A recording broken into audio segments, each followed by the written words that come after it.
Ang kwento ni Tomby. Ang kwentong ito ay hango sa totoong buhay. Karanasan ito ni Albert. Walang eksaktong taon. Probinsya ng Romblon. Magmula nang malipat sa lugar ang pamilya ni Albert, napansin ito na may kababalaghang nangyayari. Galing sila ng Mindoro at dahil nakabili ang asawa ng lupain sa Romblon, dito na sila nanirahan. Mayak lamang ang pamumuhay katulad ng ordinaryong mamamayan. May kaunting taniman ng prutas at gulay. Siya naman ay namamasukan sa paggawaan ng marmol. Sa pag-uwi tuwing hapon, kapag malapit na sa bahay ay nakakaramdam ito ng biglaang kaba. Minsan pa'y nanlalamig sa hindi malamang dahilan. At sa gabi bandang 11:00, parang may taong umaaligid. Ilang linggo na niya itong napapansin ngunit dahil wala namang masamang nangyayari sa kanya, maging sa pamilya, sinubukan niya itong baliwalain.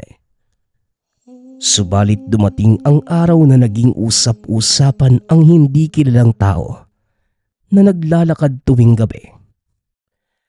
May nakakitang kapitbahay, ngunit hindi naman namukaan dahil madilim. "Albert, ito may dala kong sabaw. Naparami kasi yung niluto ng Manong Benjo mo. Hindi maubos-ubos kaya hinatid ko na rito ang iba. Siya nga pala, huwag kang magpapahimbing sa gabi ha, lalo na bandang 11:00. Narinig mo na siguro yung bali-balita tungkol sa umaaligid na tao. Hindi natin alam kung ano yung pakay niya. Magnanakaw ba o ano?" Yun na nga po yung pinag-aalala ko eh. Kahit nasa trabaho ako, hindi ko maiwasang mag-isip. Sila lang kasi yung naiiwan dito sa bahay eh. Hindi rin natin alam baka mamaya umaaligid ang lalaking yun sa umaga o sa hapon eh. Saktong wala ako. Paano na sila? Tugon ni Albert. Hayaan mo. Dadalasan ko ang pagdalaw rito. Hindi ko rin maiwasang isipin ng pamilya mo, lalo't pamangkin ko itong si Pelita. Nabawasan ng kaunti ang pag-aalala ni Albert para sa pamilya. Mabuti na lamang, magkapit bahay sila ng tiyahin ng asawa dahil kahit papano ay may nagbabantay sa mga oras na wala siya. Kinabukasan, balik normal muli ang daloy ng pang-araw-araw. Maaga itong pumasok ng trabaho para matapos kagad ang gawain. Sa kalagitnaan, nadinig niya ang mga kasamahan na nag-uusap tungkol sa umaaligid na lalaki sa kabahayan. At siya namang nakikinig ay hindi maiwasang kabahan. Hindi ko sigurado kung tama ba yung sinabi ng tiyuhin kong albularyo. Aswang daw yung lalaki. Baka nga naghahanap ng mabibiktima kaya umaaligid. Ano pa nga ba yung inaasahan mo? Kung talagang aswang yon, di mambibiktima ang sadya. Kaya gumagala sa gabi. Mga anak ko nga pinagsabihan ko na wag nang lumabas. Baka mamaya makasalubong pa yung lalaki tapos madali.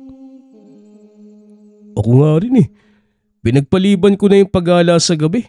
Baka ako pa yung maaktuhan ng aswang. Naku po.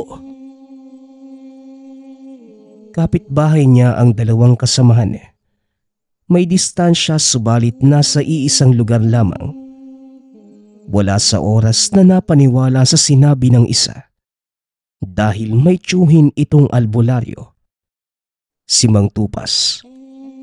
Minsan na rin siyang nagpagamot dito noong nagkasala sa isang lamang lupa. Pagkatapos ng trabaho, kagad itong umuwi. Naabutan ang mag-ina na kausap ang tiyahin. Sa bahay na din ito naghapunan dahil saktong sahod. Nakabili siya ng karne at isda na kanilang pagsasaluhan. Tinawag na rin ito si Manong Benjo. O Albert, kumusta naman ang trabaho mo? Hindi ba nakakapagod? Napapaaga ang pagpasok mo nitong nakarana. Marami yatang gawain doon sa paghawaan. Wika ni Manong Benjo. Maayos naman po, tiyo. Napapaaga lang ang pasok ko dahil napaparami yung gawain eh. Siya nga po pala. Ano na po yung balita doon sa lalaking gumagala? Ang sabi ni Allen, aswang daw eh. Tugon ni Albert. Yan nga din yung pinag-uusapan ngayon. Nakita kasi ni Mang Tupas yung lalaki. Hindi lang nahuli dahil nakatakas kagad. Siya ang nagsabi na aswang yon. May dinala akong baril dito. Ibinigay ko kay Pelita. Tanso ang bala noon at ang pulbura. May halong pangontra. Iilan lang din dahil nagamit ko na noon ang iba. Mabisa yung panlaban sa aswang. Ganun po ba? Maraming salamat po, tiyo. Mabutit na isip niyo. Maliban kasi sa patalim, wala na akong ibang pangtapat sa aswang eh. Delikado pa naman yung mga halimaw na yon. Siyang tunay, Albert. Noong mga nakalipas na taon, yon ang malala. Nagkahabulan talaga ang mga tao at aswang. Binata ko noon pero natatandaan pa ang buong pangyayari. Hindi madaling mahuli ang nilalang na yan. Maliban na lang siguro kung albularyo o antingero ang makakalaban. Hindi rin basta-basta namamatay. Sabi nila, may kakayanan itong mabuhay muli. Tignan mo na, basta magdamo talaga. Mahirap patayin. Mag-iingat na lang talaga tayo. Muling wika ni Manong Benjo.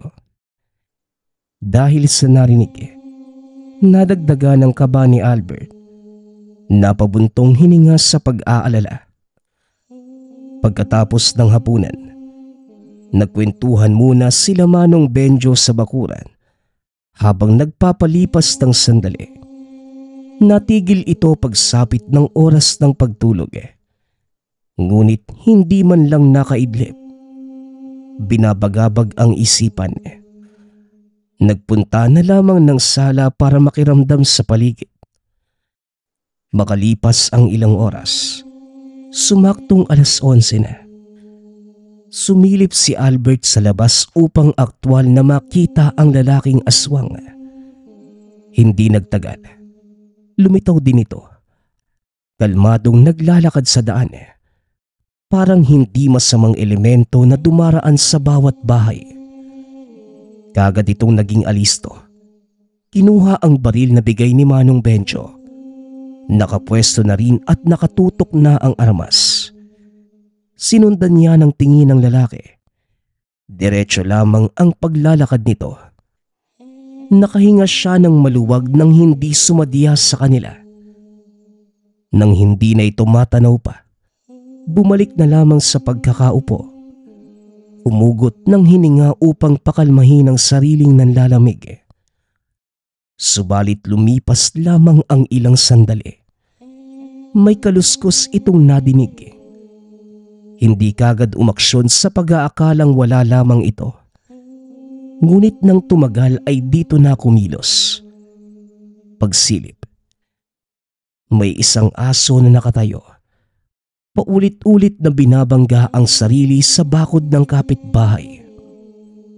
Pinagmasdan niyang maigi at dahil kakaiba kumpara sa ordinaryong aso, kagad niyang itinutok ang baril. Hindi inaasahang mapaputok gawa ng panginginig. Kagad umalis ang aso. Kasabay naman ito ay ang pagising ng kanyang mag-ina at iilang kapitbahay na nakarinig ng ingay. "Oh mahal, ano ba yan? Bakit ka nagpaputok? Aatakihin ako sa kaba eh. Paano ka ba?" Mahal, hindi ko sinasadya ha. Napihit ko kaagad yung gatilyo eh. May nakita kasi akong kakaibang aso sa bakuran ng kapitbahay. Yun sana yung papuputukan ko eh. Aso lang, tapos papuputokan mo. Ikaw talaga, mahal. Itago mo na nga yan, pati tuloy anak natin nagising. Mahihirapan na naman ako sa pagpapatulog nito. Bitawan mo na nga yung baril. Utos ng asawa. Nakagad naman niyang sinunod. Ilang sandali pa kumatok si Manong Benjo. Nagtatanong kung galing ba sa kanilang tahanan ang putok. Umamin si Albert at sinabi ang nakita. Aso ka mo, nakakaiba ang kilos. Biglang tumayo. Nako iho, aswang nga yon. Ang nilalang kasi na yan may kakayahang mag-anyong hayop. Mabuti napaputukan mo pero sana maging maingat ka. Paano kung naging gala ang bala tapos may natamaan kang ibang tao? May madadamay pa. Kapag humawak ka na ng armas, huwag kang kakabahan. Diretso lamang ang focus sa tatargetin. Unang beses mo bang humawak? Pangalawa na po pero yung una matagal na eh. Noon pang nabubuhay yung pulis kong tatay. Naninibago rin po ako kanina kaya pasensya na po ah. Wala naman sigurong nadamay sa pagpapaputok na yun oh. Wala naman. Pero nagsanhi ng panandali ang gulo sa mga kapitbahay natin. Malakas masyado ang putok. Payapa na ang gabi kaya umalingaw-ngaw. Huwag mo na munang isipin. Baka kalimutan din nila ang tungkol doon. Pero mukhang kinakailangan nating dalasan ang pagbabantay sa gabi. Kumikilos na talaga ang aswang na yon. Yun na nga po tiyo eh. Hindi ako makatulog sa pag-aalala. Lalo pat buntis si Pelita. Magtatatlong buwan pa naman eh. Nako, delikado yan. Mabango pa naman sa pang-amoy ng aswang ang buntis. Hayaan mo, kakausapin ko si Nita.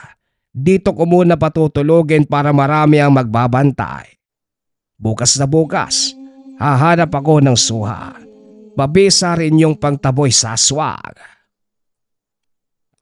Wika ni Manong Benjo.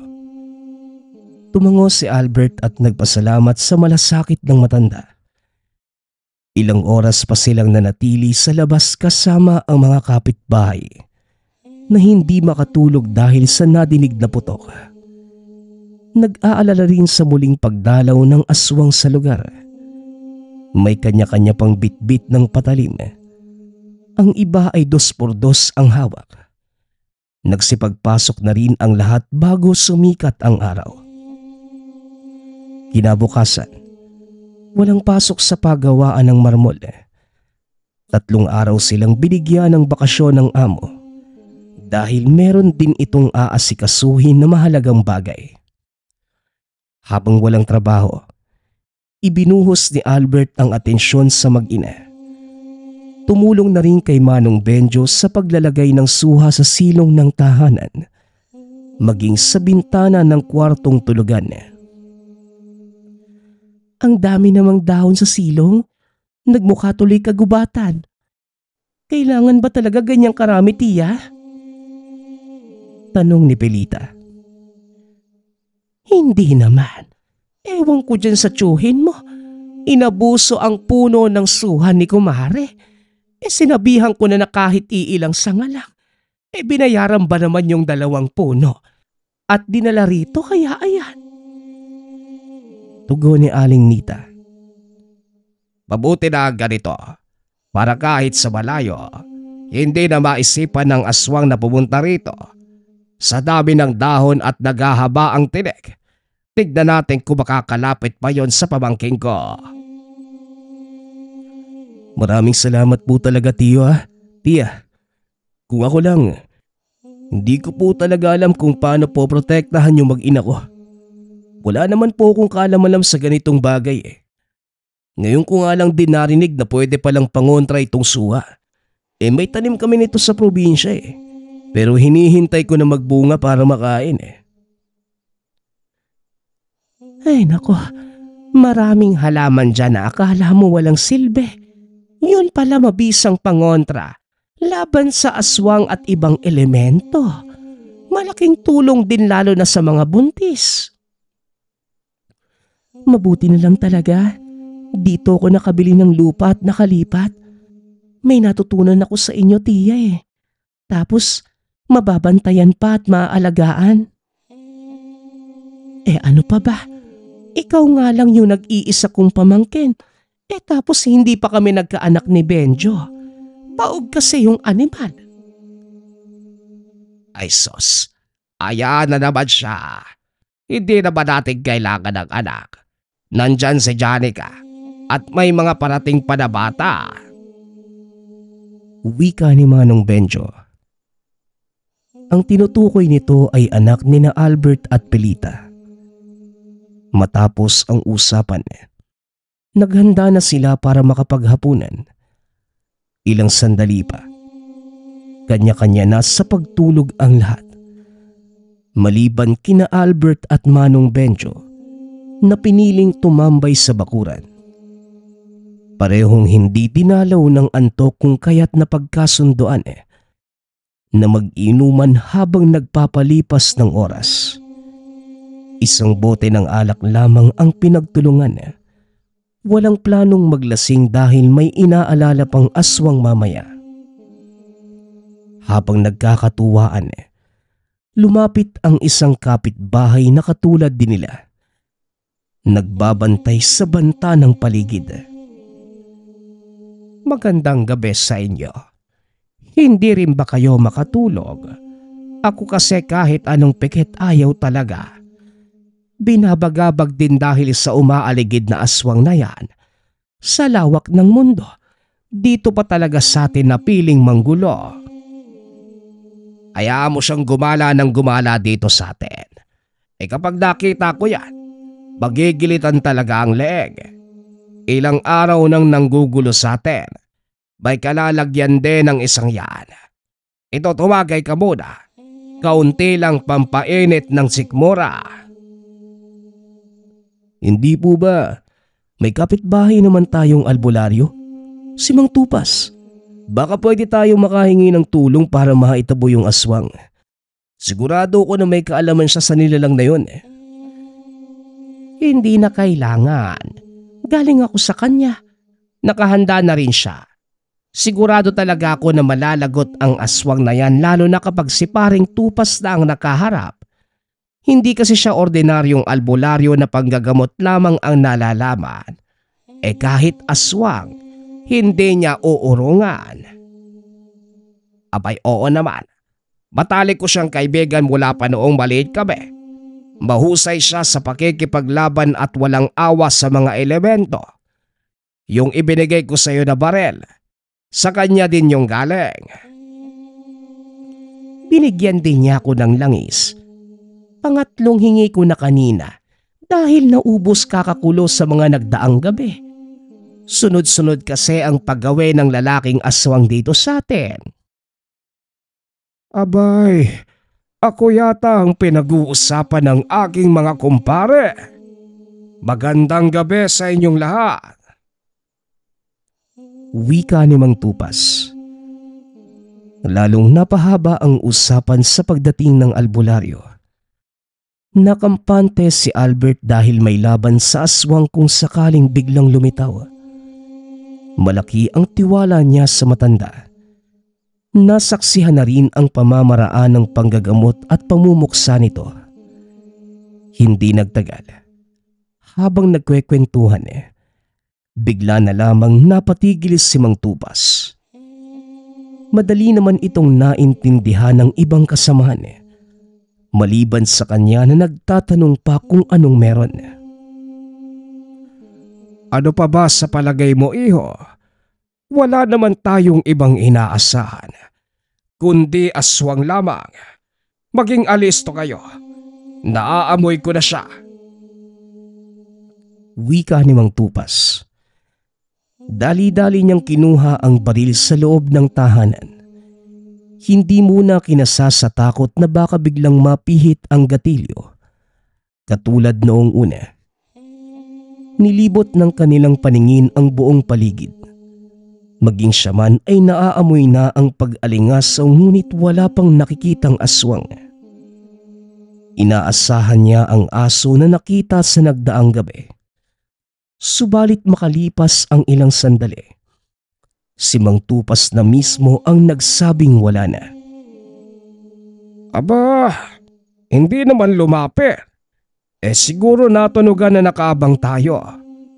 Hindi bali na. May araw din yung aswang na yon. Bumalik na lamang tayo doon at maupo. Tignan natin kung babalik pa. Wika ni Mang Tupas. Dismayado si Albert. Inakala pa naman na mapapasabak sa labanan. Gusto na ring mangyari upang maitaboy ang nilalang. Ngunit dahil hindi nagpakita sa kanila, maghihintay na lamang sa susunod. Nang sumapit na ang madaling araw, nagpaalam na ang albularyo, gayon din si Mang Noli. Pumasok na rin ang magtiyuhin. Sa paglipas ng mga araw, banta pa rin ng buong sityo ang umaaligid na aswang. Gabi-gabi silang nagbabantay, subalit hanggang pagpaparamdam lamang ang nilalang at hindi nagpapakita. Matyagang naghintay si Mang Tupas na inaantok na lamang sa gilid. O Mang Tupas, magkape po muna kayo. Naduduwag po yata yung aswang ano. Nagpaparamdam pero ayaw naman magpakita sa atin. Ano po sa palagay ninyo? Tanong ni Albert. Matapos abutan ng kape ang matanda. Kanina pa ito sa bakuran ng kanyang tahanan. Dito sa kanila madalas napapadaan ang nasabing aswang. Sa palagay ko, naduduwag nga ang isang yon. Malapit na ring maubos ang pasensya ko sa isang yan.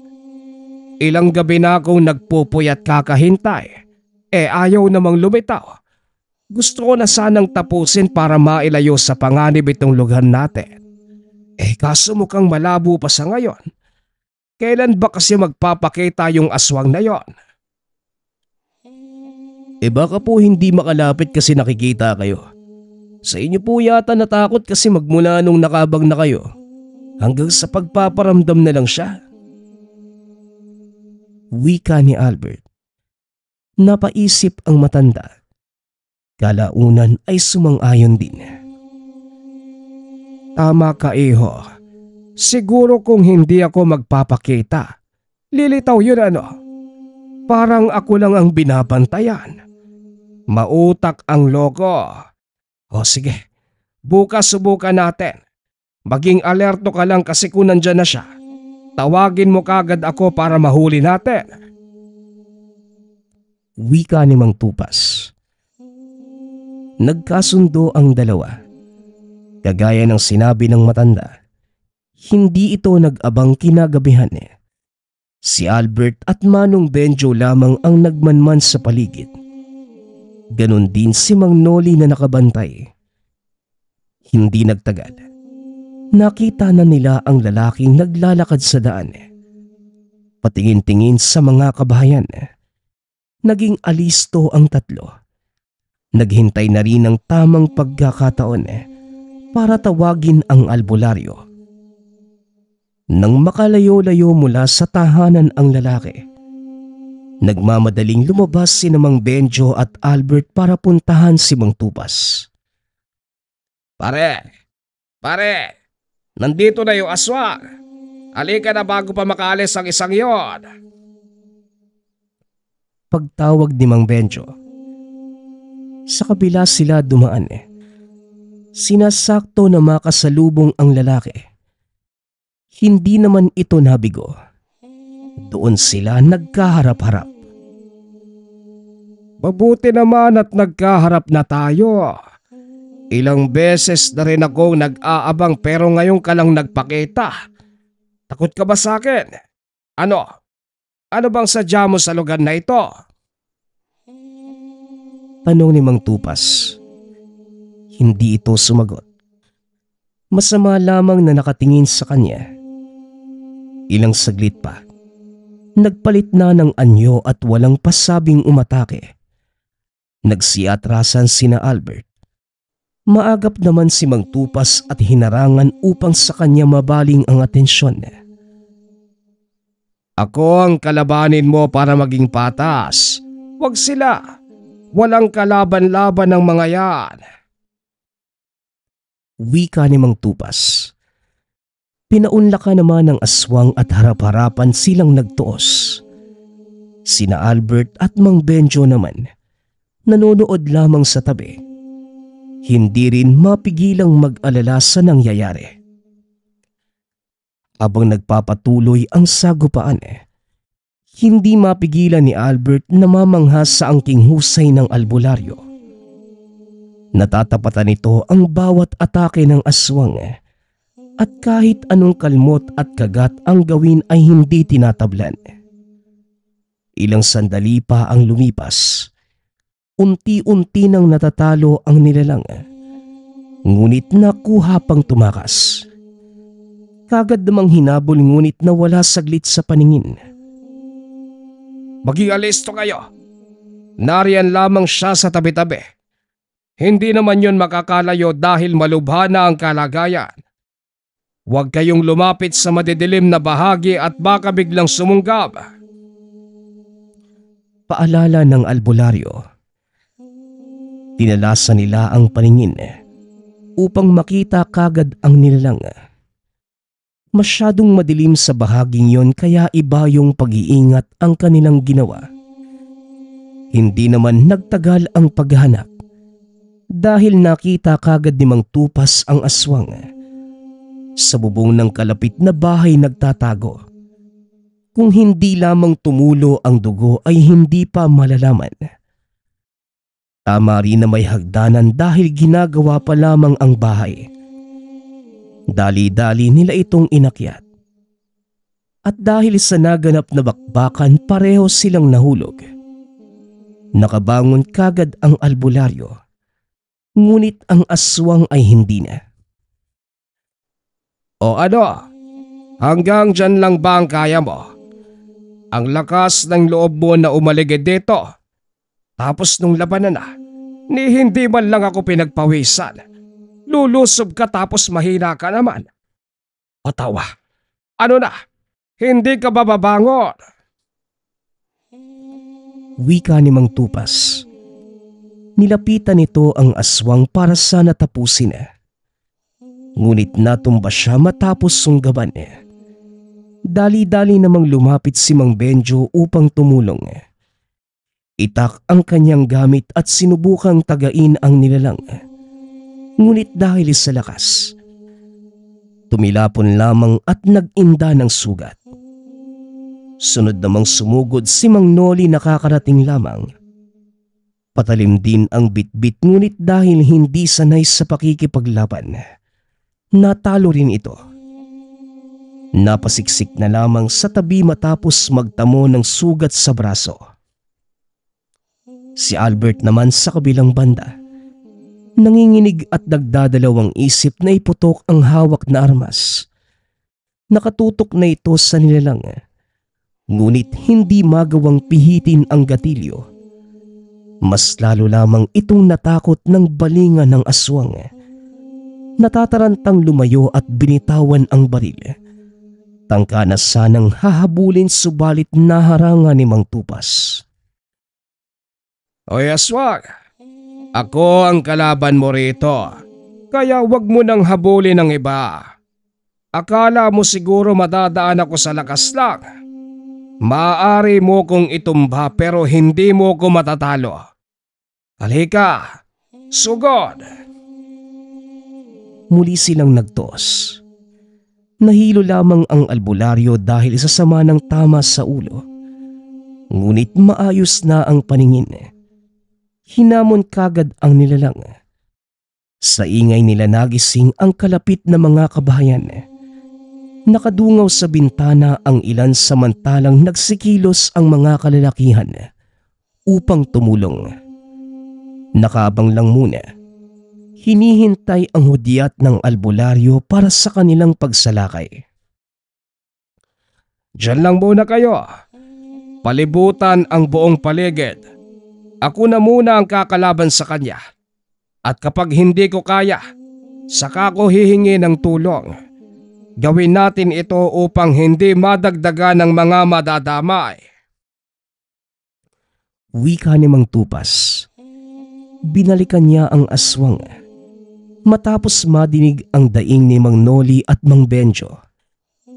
Nasagad ang galit at hinigpitan ang pakikipaglaban. Ginamit na nito ang huling alas.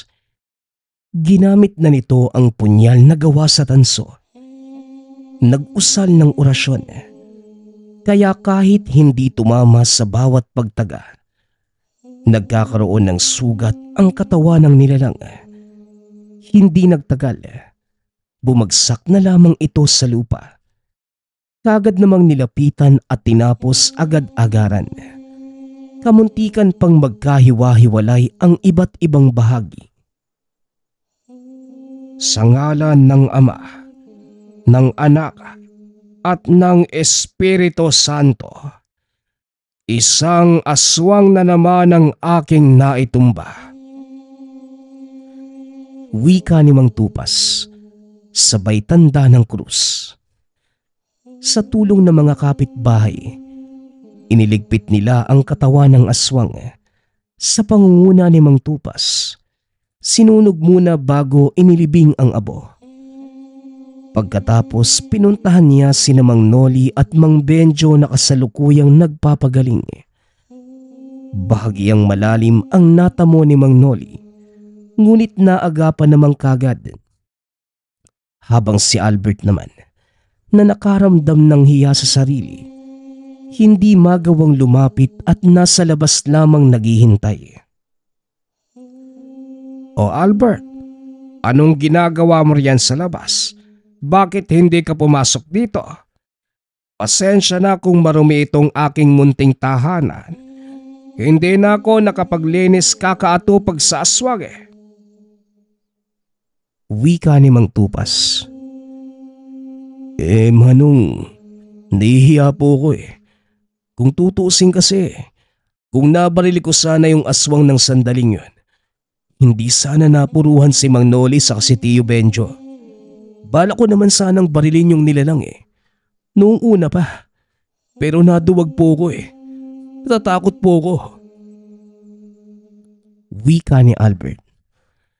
Ay sus, parang yun lang eh. Albert, hindi sa lahat ng oras matapang ang isang tao.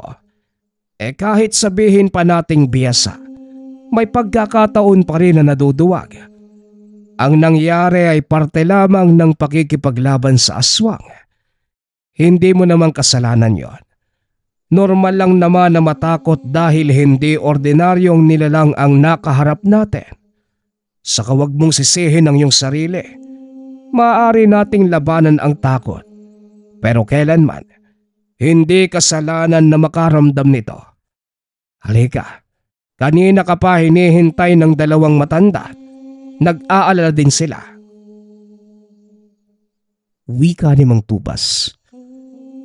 Sa sinabi nito, gumaan ang kanyang kalooban. Pumasok siya at hinarap ang dalawa. Katulad ng sinabi ni Mang Tupas, nag-aalala din sila. Humingi ng tawad dahil sa hindi pagpihit ng gatilyo. Kahit maraming pagkakataon, naintindihan nila ito. Sinigurado sa kanya na wala lang yun. Itong si Albert, talagang napakabait. Kahit walang kasalanan, humihingi ng tawad. Wika ni Mang Benjo. Hayaan mo na iho. Ang importante buhay kami ng tiyuhin mo at napatay na rin ang aswang. Huwag mo nang intindihin dahil tapos na. Iyon ang mahalaga. Wika naman ni Mang Noli. Hanga din ako sa mga kapitbahay natin. Akala ko kasi pakikinggan lang tayo habang nakikipaglaban sa aswang. Matatapang din pala dahil lumabas at naghintay ng aking hudyat para sila naman ang bumugbog sa nilalang. Hindi ko na hinayaan dahil baka madamay. Napuruhan na kayo eh. Sa awa naman ng Diyos, nagawa kong puksain ang walang hiyang yon. Dito pa talaga sa atin naghasik. Ayon, may kinalagyan din. Sa libingan nga lang. Wika ni Mang Tupas. Ito ang huling insidente na may gabi-gabing umaaligid na aswang sa sityo. Ngunit kahit napuksan, hindi sila nagpakakampante. Alisto pa rin. Sa awa ng may kapal, hindi na nasundan pa at sa paglipas ng mga araw, naging payapa na ang paligid. Ang susunod nating kwento ay mula sa isa nating tagapakinig. Karanasan ito ni Ipe. Taong 1974, probinsya ng Camarines Sur. Matagal nang naninirahan sa isang baryo sa probinsya ng Camarines ang pamilya ni Ipe. Sa nasabing baryo, karamihan sa mga nakatira, salat sa yaman, kaya maituturing na maswerte ang pamilya ng binata dahil kahit papano nakakaangat sila sa buhay. Ngunit hindi naman ito basta gawa ng kung anong meron sila. Pinaghirapan din yon ng pamilya. Sa kanilang lugar, ang pamilya nila ay may masasabing matagumpay na negosyo. Bata pa lamang, may karanasan na ang ina sa pagnenegosyo. Kaya naisipan nila na magtayo ng tindahan. At dahil marunong magpaikot ng pera, naging malago ito at sa pagdaan ng mga araw, ang maliit na tindahan naging bilihan ng halos buong baryo. Sa katunayan, 10:00 na ng gabi kung magsara sila ng tindahan dahil inaabangan ng pamilya ang labasan ng mga nagtatrabaho hanggang gabi. Sa gilid ng tindahan, nagtayo rin sila ng maliit na karinderya na si Ipe naman ang tagaluto at nagbabantay. Ayon sa binata, nakakapagod man ngunit nagiging sulit naman ang negosyo dahil ito ang bumubuhay sa buong pamilya. Ang ganitong sistema ng pamumuhay ay tumagal pa sa pamilya ng ilang taon hanggang sa sumapit ang isang araw na kailanman hindi inaasahang mangyayari sa buong buhay. Isang araw, habang abala sa pagluluto si Ipe, may isang kapitbahay na bigla na lamang nagwala sa harapan ng karinderya. Kung ano-anong binitawang mga salita na puro lamang paninira sa paninda ng binata. Ito'y walang ibang salarin kundi ang ale sa lugar na si Aling Buning.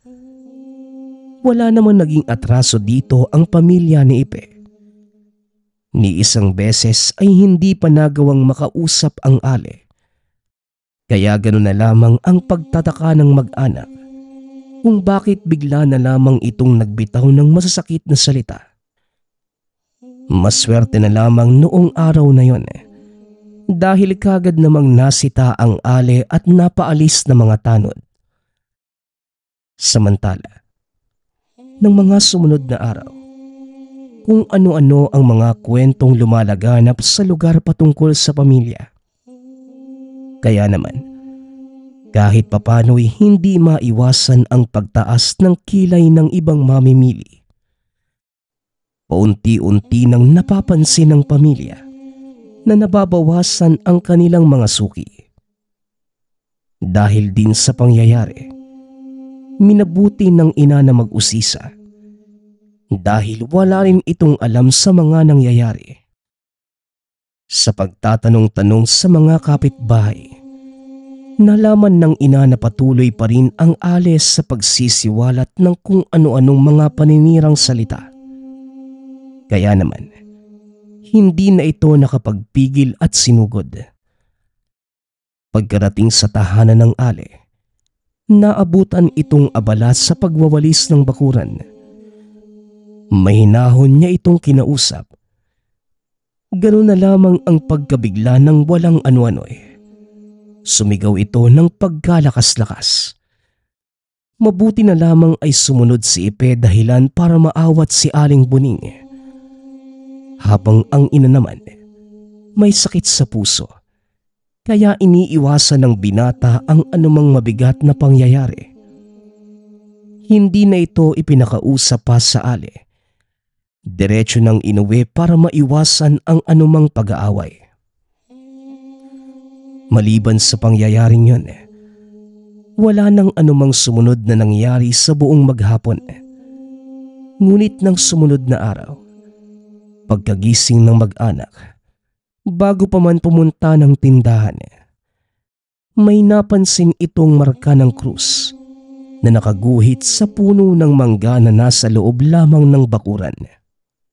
Pagtitig ni Ipe sa nakaguhit, napansin niya na uling ang ginamit sa paggawa. Wala namang ibang nasa isip kundi si Aling Buning. Samantalang ang pamilya naman, nagyayanang pumunta ng tindahan at hinayaan na lamang yon. Hindi naman sumama ang binata at sinabing sa susunod na lang. Habang abala sa pag-iisip, meron isang matandang babae na lumapit sa kanya. Madali lang namang solusyonan ang problema mo, iho. Ang kailangan mo lang gawin, sumama ka sa akin. Dati pa man, kilala ko na yang si Buning. Sigurado kung may binabalak na masama ang babaeng yon kontra sa inyo. Wika na matandang babae. Napatitig naman si Ipe. Sa hindi malamang dahilan, sumama ito sa matanda. Ayon sa binata, nang mga oras na yon ay wala nang ibang nasa isipan kundi ang sumama. Nang makarating sa tahanan, kagad nitong kinuha ang isang garapon na may lamang lupa. Niyaya naman ito si Ipe na pumunta sa kusina. Pagkarating doon, gamit ang isang lutuan, ibinuhos ang lupa at patuloy na hinahalo hanggang sa uminit. Kasabay nito ay walang tigil din sa pagdarasalang matanda. Ang tanging napapansin lamang ni Ipe, ang pagbanggit ng kanyang pangalan at ang pangalan ni Aling Buning. Hinayaan niya lamang ito hanggang sa makailang minuto pa. Natapos na ang matanda at sinabing tapos na rin ang problema. Napakunot naman ang noo ng binata. Naitanong kung ano ang ibig sabihin nito. Dahil sa tapos na ang ritual at natulungan na kita, gusto ko lang sabihin na isa kong manggagamot. May kakayahan akong pagdusahin ang sino mang tao, lalo na kung may nagrereklamong kagaya mo. Hayaan mo, iho, at malalaman mo rin ang ibig kong sabihin sa mga darating na araw. Pagpapaliwanag ng matanda. Dahil dito bahagyang nakaramdam ng kaba si Ipe. Hindi na din bago sa kanya ang patungkol sa mga mangkukulam. Kaya naman naiisip niya na mga panahong yun na baka isa ang matanda sa mga ito. Hindi nagtagal ay nagpaalam na rin si Ipe para lumabas ng tahanan. Dumiretso na ito sa tindahan dahil kinakailangan pang maghanda sa pagbubukas ng karinderya. Sa buong maghapon, hindi naman nagkwento ng kung ano pa si Ipe. Hanggang sa sumapit pa ang 2 araw, napapabalita sa barangay na nagkasakit si Aling Buning.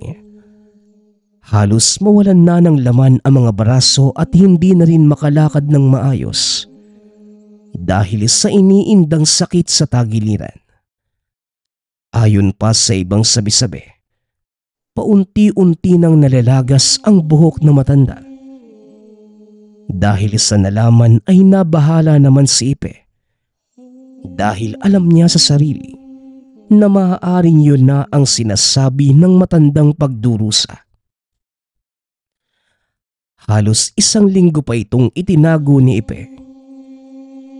Hanggang sa isang araw, pagdaan sa tahanan ni Aling Buning, hindi man sinasadyang tignan ang tahanan, ngunit napalingon ito. Doon nasilayan ang kaawa-awang kalagayan ng Ale. Lahat ng narinig ng mag-anak ay talagang nangyayari na sa Ale.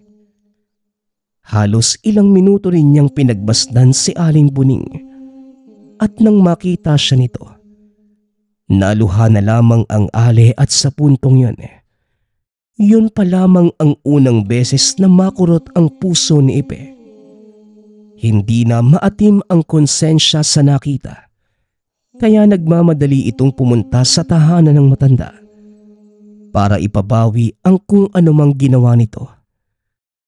Ngunit hindi naman naabutan pa sa nasabing tahanan, kaya walang ibang naiisip kundi sabihin na lamang sa mga magulang ang totoong nangyari. Gabi noong mismong araw na yun, habang naghahapunan ang pamilya, dahan-dahang nilahad ni Ipe ang mga pangyayari. Habang nagsasalita, napapansin niyang naluluha ang ama, kaya naman napatanong ito sa kung ano ang nararamdaman. Pasensya na. Pasensya na sa inyong lahat. Hindi ko sinasadyang makagawa ng kasalanan dahil lamang sa paghangad ng mapagandang buhay ng pamilya natin. Pasensya na at napakahina ko bilang lalaki. Dati pa, kilala ko na si Bunig. Mahilig siyang maganap na mga anting-anting. Isang beses ay nagawa kong nakawin ang isa sa mga yon. At dahil sa kagustuhan kong gumana ang anting-anting, ibinigay ko ito sa isang kakilala na may sakaliwa. Pinalitan niya ng isang batong nagpapayaman. Sa unang linggong inilagay ko sa bahay, gumana naman kaya hindi ko na tinanggal. Dahil sa gusto kong maprotektahan, inilibing ko malapit sa kinatatayuan ng tindahan. Kaso naapakan ni Buning at binigay sa isang manggagamot. Yun naman ang matandang nagyaya sa iyo, Ipe. Ako ang dahilan kung bakit yun lumapit sa iyo. Pasensya. Sa ngayon, wala na tayong magagawa pa dahil dire-diretso na ang kamatayan ni Buning. Pagpapaliwanag ng ama. Dahil sa mga narinig, halos hindi makagalaw ang buong pamilya sa kinauupuan.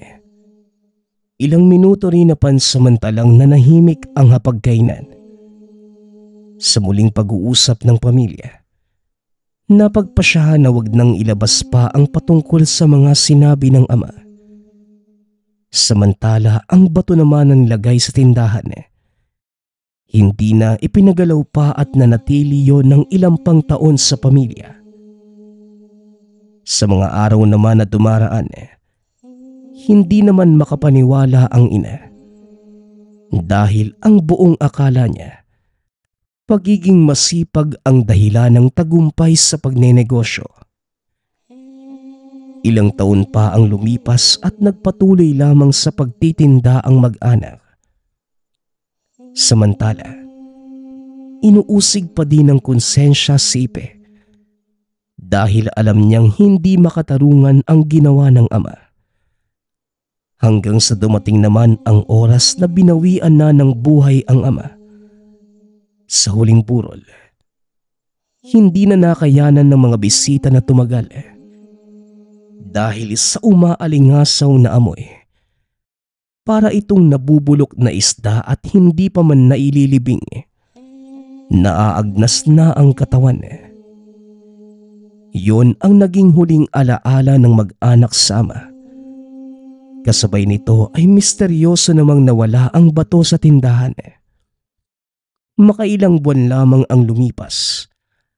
Ramdam na ng pamilya ni Ipe ang pagtumal ng benta. Ngunit hindi naman ito naging balakid para mas pag-igihin pa ang pagpupursige. Magpasa hanggang ngayon na nasa ibang bansa na si Ipe. Tuwing nakakarinig ng kwento patungkol sa mga nilalang, hindi pa din niya malimut-limutan nang minsang makahingi ng tulong sa isang manggagamot. Nagpapasalamat nga pala ako sa lahat ng sumusuporta sa ating channel. Nawa ay patuloy niyong suportahan at pakinggan ang ating mga kwento. Hanggang sa muling pakikinig. Paalam.